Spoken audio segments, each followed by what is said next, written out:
சீரியா தேசத்திலிருந்து நாகமான அழைச்ச தேவன் உண்மை உள்ளவர் போல உங்களையும் உலகத்திலிருந்து உறவுகளிலிருந்து அடிமைத்தனத்திலிருந்து அழைத்த இந்த இயேசு உண்மையுள்ளவராக இருக்கிறாரு. நீங்கள் ஆராதிக்கிற தெய்வம் உங்களை நீங்கள் திரும்பி போகும் பொழுது வெறுமையாக திரும்பி போக விட மாட்டார் ஆண்டவர். நாகமானுக்கு எப்படி சுகத்தை தந்து ஆண்டவர் திருப்பி அனுப்புனாரோ அதே மாதிரி உன்னை கம்பீரமா, உன்னை மகிமையினால நிரப்பி, உன்னை கனத்தினால முடி சூட்டி, உன்னை ஆசீர்வாதத்தினால நிரப்பிதான் உன் ஜனத்துக்கு முன்னாடி அனுப்புவாரு. நல்லா கையா தட்டி ஆவில நிறைஞ்சு நன்றி சொல்லுங்களேன் ஏசப்பாவுக்கு.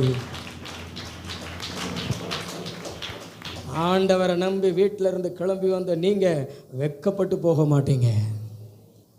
நாகமான் அந்த சீரியா தேசத்திலிருந்து சுகம் கிடைக்கும்னு கர்த்தரை நம்பி வந்தானே, அவன் வெட்கப்பட்டு போனானா? வெட்கப்பட்டு போகலை. உங்களை பார்த்து கர்த்தர்